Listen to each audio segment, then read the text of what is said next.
Hey guys, what's up? It's Sam here again, and we're continuing our series talking about my personal Criterion collection. And we're returning to Akira Kurosawa, going to talking about his double feature, or at least sold by Criterion as a double feature. We have Yojimbo and Sanjuro, both featuring the main character known as Sanjuro, played wonderfully by Toshiro Mifune. So when talking about these films, I feel like Yojimbo and Sanjuro are Kurosawa's most accessible movies, in the sense that these are his films that are his most crowd-pleasing, are his simplest, which is not to discredit them or to talk down about them, but they are the ones that have the most straightforward plot, the most straightforward characters, and in general are the most entertaining and the most easy to rewatch, in my opinion. But I mean, there's both still fantastic movies and better than most.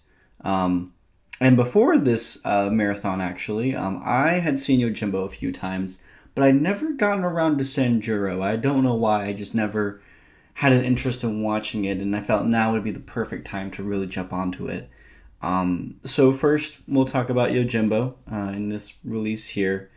So Yojimbo tells the story of a lone samurai wandering into this town, which has been divided by these two warring clans, or like warring gamblers, who both want control of the town. And so our main character, whose name is Sanjuro, played by Toshiro Mifune, has to find a way to resolve these issues by switching loyalties, by trying to get the upper hand and sort of making everybody second guess themselves, and really just saving the town, not necessarily or at least figuring out, at least he's trying to save the town, essentially. And we as the audience are slowly learning, is he doing this for himself? Is he doing this for a sense of justice? Is he just there to make money? What's happening? So if this sounds familiar to you, it might be because you're a fan of Westerns and you've seen A Fistful of Dollars, which Sergio Leone directly ripped off Yojimbo to make. And let's not mince words, that's exactly what happened. But it makes sense why. It is an extremely compelling story and plot, where, there's a lot of double crossing, there's a lot of interesting dynamic characters, there's a lot of great villains. I mean, just the antagonists in this film are so animated and full of life, and the town itself kind of becomes a character. You see just how these battles and this divide is affecting everybody. I think to the restaurant owner who lives right beside the coffin maker, where no one wants to go out to buy anything. No one's showing up in the town to stay at the inn. But the coffin maker is constantly making coffins. He's constantly in business. And the whole film is sort of has his own little plot line about dealing with that and resolving that issue and how he's going to deal with it. And well, to get into characters, it's impossible to talk about Yojimbo without talking about Toshiro Mifune as Sanjuro, probably his most iconic role. I mean, he's incredible. It's Toshiro Mifune. I've already talked about him so many times here. He's this enigmatic, charismatic actor that commands the screen, and most famously, he has these weird character traits and little tics where he like moves his shoulders, and he's like very animated and excited, and he's very aloof, very lazy almost. But he always seems to have the upper hand. He always manages to be a few steps ahead of everybody. And even at the end of the film, near the end of the film, when he's beaten to a bloody pulp and is barely crawling out of captivity, he still has the upper hand. He still is ahead of everybody by a little bit. And so that, in a sense, that aspect, that like second guessing, that intelligent planning, that strategic planning is what makes Yojimbo so engaging. Is you're not watching it for the crazy dynamic action scenes, which the sword fight scenes are extremely well done, especially for the time, where they're not exactly bloody, they're not exactly overly violent, but they are engaging. There are these bursts of emotion and movement. But what you're watching is you're trying to see how Sanjuro is going to navigate between these two different parties who all essentially want the same thing, and seeing the different crazy scenarios he gets everybody into. I mean, one of the first big moments of the film is when he tries to side with one of the clans, one of the groups, and he sort of asks them to pay them a bunch of money and do all this stuff for them.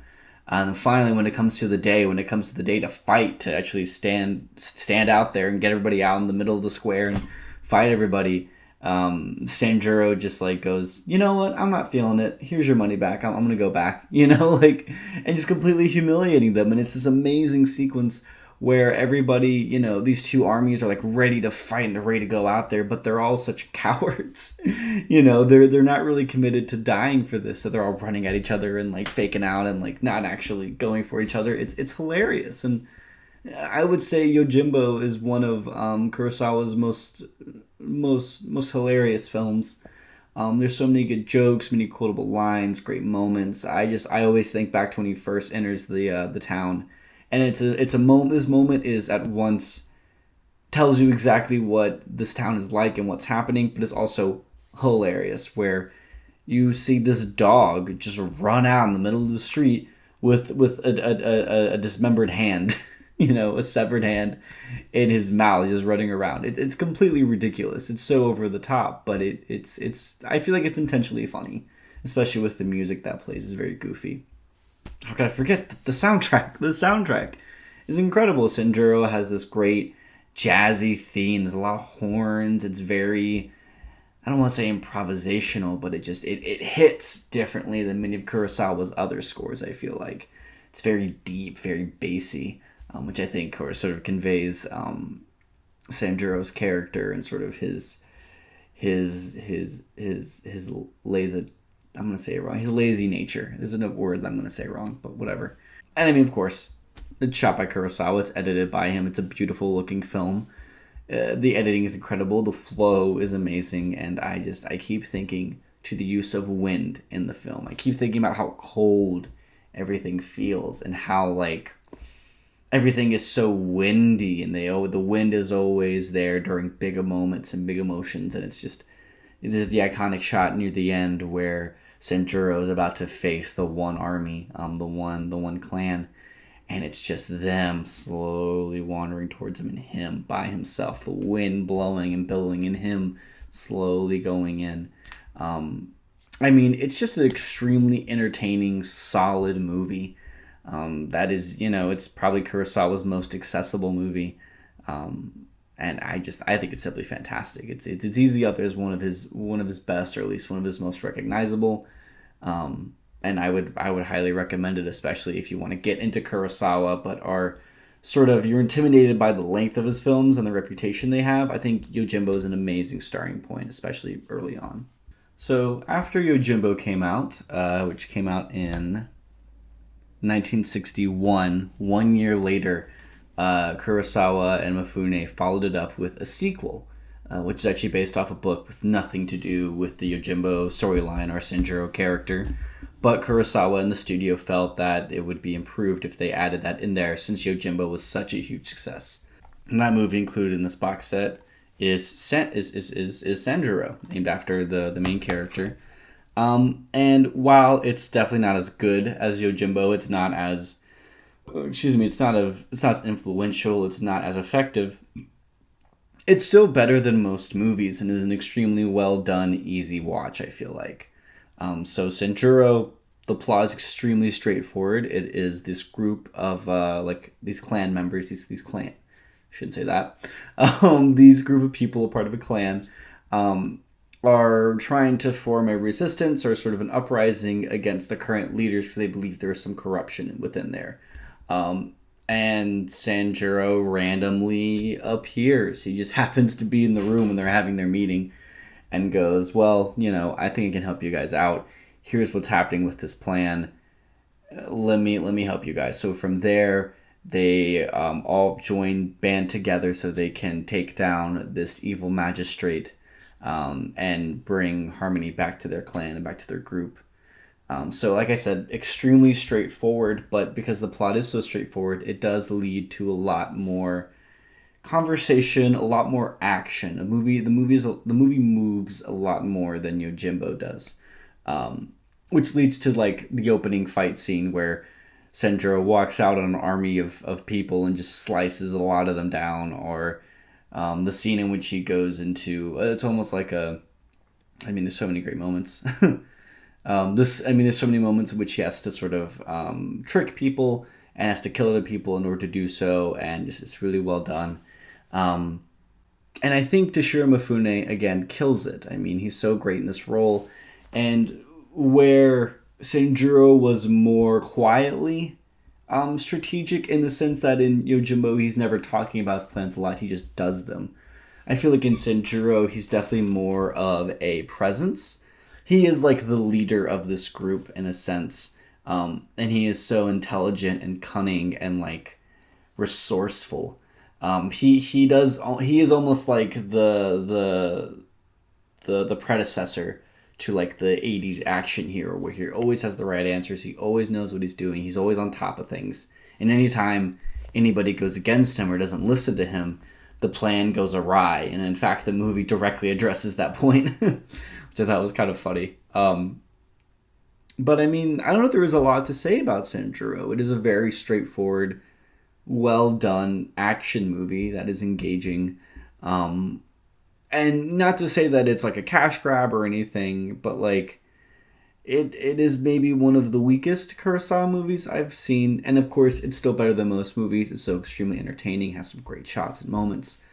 But I think it does lack that thematic strength. I think it does lack a lot. I don't know if there was many dynamic or impressive shots as in Yojimbo or as other films.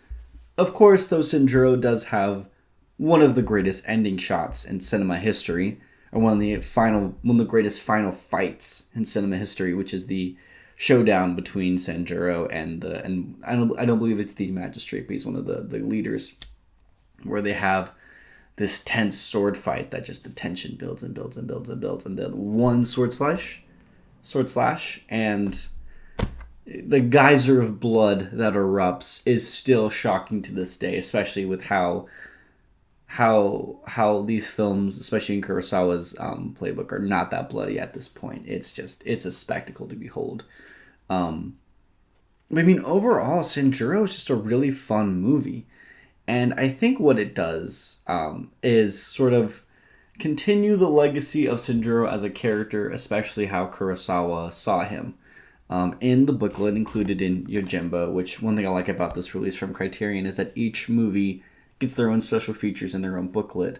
The booklet in Yojimbo takes a quote from Kurosawa about the production of the film, and Kurosawa talks about how, I'm going to paraphrase obviously, but Kurosawa talks about how he thought of the character and the scenario first, where there are two sides, both are bad, and we've all been there. We've all had to choose between two evils, and we've always wanted to sort of go in the middle to defy both of them.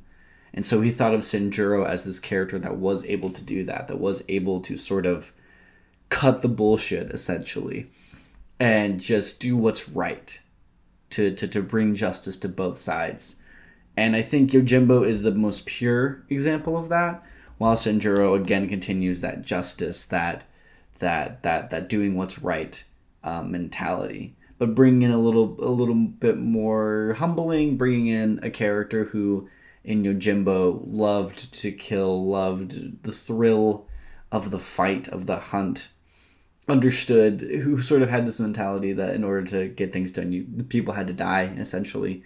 Going to Sanjuro, where by the end he detests killing and really regrets killing this one person and tries to get out of it, sort of bringing in the cliched, I guess, ashamed, the shameful samurai, one who is so talented and skilled but hates to do what he does.